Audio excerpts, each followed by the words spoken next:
Please pray with me.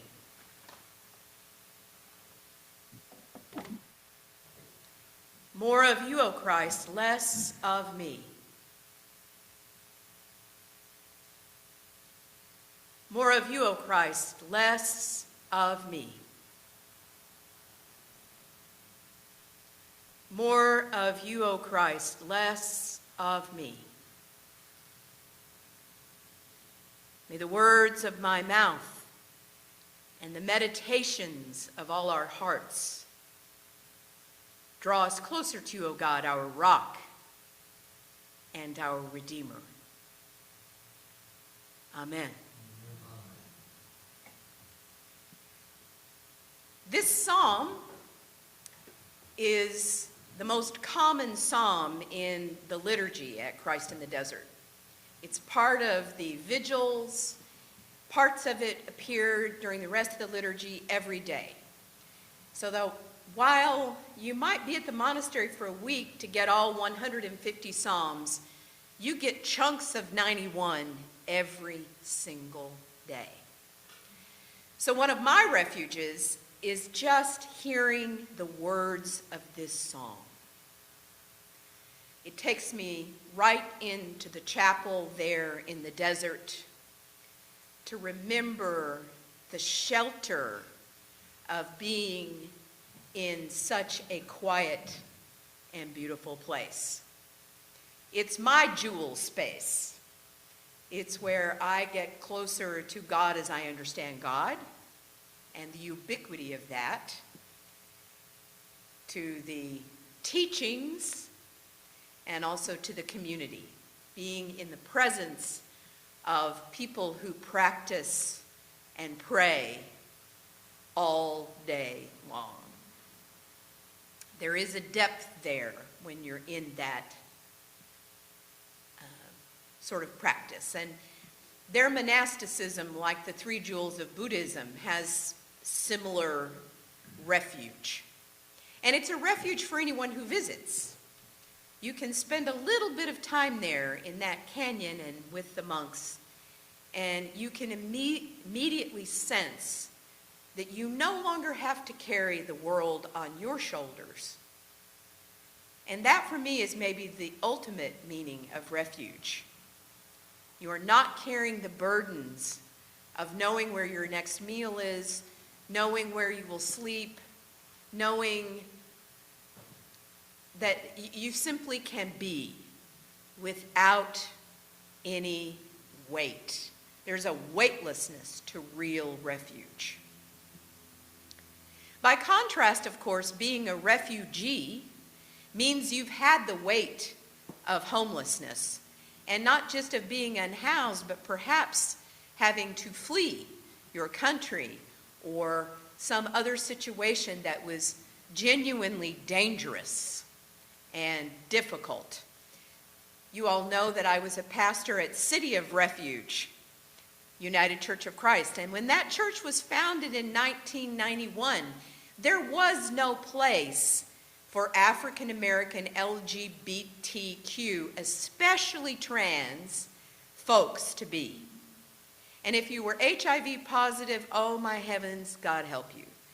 Even Euro-American churches were just catching up, but African American churches were a little slow to the party. And so that refuge was essential. And I remember one of the ministers there early on. We were in a church meeting, and there were some disagreements going on, and somebody sort of said, well, I'll leave if I can't be here. And she stood up, this trans woman, and said, well, you can leave if you want to, but just know what a privilege that is. For me, this is the last cookie on the plate. I don't have anywhere else to go, so we have to work this out. And that was a big moment, not only for that congregation, but for me. It reminded me that even being able to just walk out and say, I don't want to do this anymore, is a real privilege. That some people, a place like that is such an important refuge that they really might not make it. It's the last, I loved how she put it, this is the last cookie on the plate. Now, you can live without cookies. Oh, well, maybe. But you can live without cookies, but she really meant this is the last congregation, the only congregation where I can be and be who I am and be safe. So you may notice on the back of the bulletin, it's interesting, the bulletin service for the United Church of Christ, their mission moments, they got somebody new writing them, and they've just been dreadful. But ever since the beginning of the year, there's been so much going on. I've been able to just run, edit articles from UC News. And this one is extremely important. Take some time, actually, in the digital version to click through. But the Ash Wednesday Ecumenical Declaration, Defending Refuge, by Church World Service and at least 45 of their covenant members, including the United Church of Christ, but many more will sign on, no doubt. They did this on Ash Wednesday, and I expect by the end of Lent, pretty much nearly all of the Christian religious community that is not Christian nationalist or evangelical, extreme evangelicals will sign on to this. As you know, many of the DOGE cuts impacted not just government agencies, but the agencies they fund, like Church World Service. And Church World Service, which was started by the National Council of Churches, has a number of things they do. They aid in disaster, and they have been gutted for that. So God help us if the tornadoes or whatever, their Church World Service will have very few funds to do that work. But the work that they've mostly done on behalf of their covenant congregations is the refugee settlement program. Anybody ever participated in the refugee settlement program? I bet, yeah. And I know if Joan were here, she would say yes. My most intimate relationship with the refugee settlement program of Church World Service was when I served First Congregational Church in Redwood City. And on their staff, as their church sexton, was a wonderful Vietnamese man who had been a boat person. And he was resettled to Redwood City. The First Congregational Church gave him a job. They helped get all of their children into school, through college. His wife started a business, again, with help not only of First Congregational Redwood City, but other ecumenical partners in Redwood City. And this whole family was settled in the United States and safe. And they had spent almost 2 years as boat people trying to find some place to settle. He had very little English, but all of his children, all 4 of his children, not only were fluent in English, but one was a doctor, one was a lawyer, and the other 2 very gainfully employed. All of them successful. And they had gone from such poverty and such difficulty because of the refugee resettlement program. And you can't do that work, just sitting here. First Congregational Redwood City couldn't have done that if they didn't have Church World Service.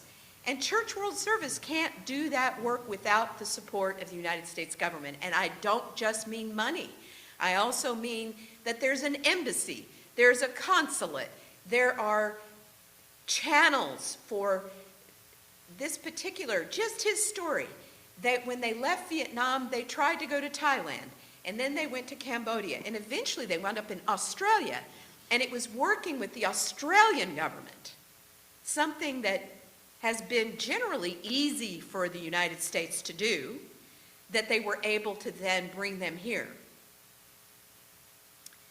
So, Church World Service, this declaration is historic, it's important, and in all the rest of the other news, it's one of those places where I want to draw your focus and attention. Because literally people die. People die if programs like this don't function. And they have the ability to do it.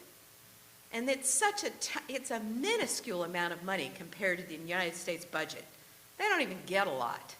But we can't replace that. And we really can't replace the diplomatic ties. There's no way that the National Council of Churches can negotiate with the Australian government. Maybe the Pope can, but, he's sick. So what are we going to do? What are we going to do? What will happen with these folks?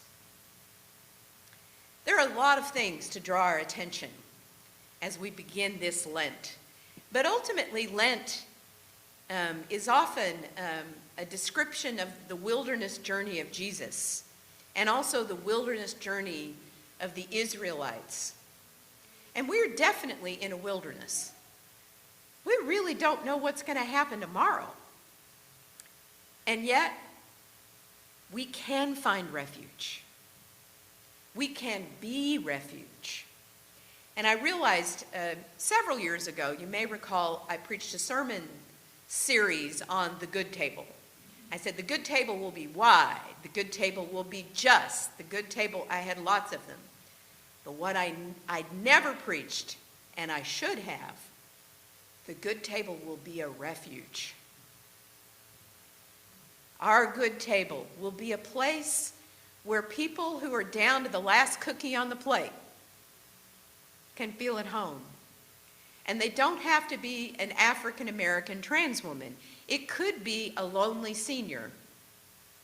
It could be a child who's in a difficult home but hangs out with their friends after school, getting a really good popsicle. It could be people who look like they have everything, but maybe they need a place where they can simply be themselves or get a little quiet in a meditation group or get a lot of conversation in the cafe. We all need different kinds of refuge. And I'll tell you what, Cordell, we are going to have music. There will be so much music. And there'll be music that you can participate in as well as music you can listen to. I'm so excited because we're going to get this thing open and we're going to be a refuge in a time when everyone just needs a place where they can regroup, recharge, spend some time with plants, spend some time with neighbors. That third place that's neither work nor home, but a place where you can connect with the community. That is a jewel of unmatchable price. So my invitation to you today is to know when you're feeling like a refugee and you need to take refuge. You need to take a little break. And also recognize how you are that for others. As you know, I've been doing better at getting my sermons up on YouTube. And I've had some folks in the community, in our wider El Sobrante community, who were really blessed by that. And so when Colleen and I were out at Friday at 5, protesting with them, and I wore my collar, one of them said, "Thank you for being our pastor." Yeah, frankly, I'm your pastor, but now I've got about 450 other congregants, which is a little daunting at times, but hey, somebody got to do it. And we need that. And for some of those folks who were there, the fact that they could hear a sermon that matched how they're feeling when they're trying to deal with the political situation, that made sense to them, was really amazing. And I suspect that those are the folks who, when we actually get to El Sobrante, are going to be sitting right next to us. So you may not know them now, but you're going to soon. You're going to soon. Because they're already finding refuge in the idea of us. Wait till they actually meet us. How cool is that? No pressure. No pressure. Just be yourselves. It'll work out fine. I didn't mean that to sound like I didn't mean it that way. So this is a good week to think about your refuges. And this whole season of Lent, where are your refuges in this wilderness that we are in? And how can you be refuge for others? May it be so. Amen.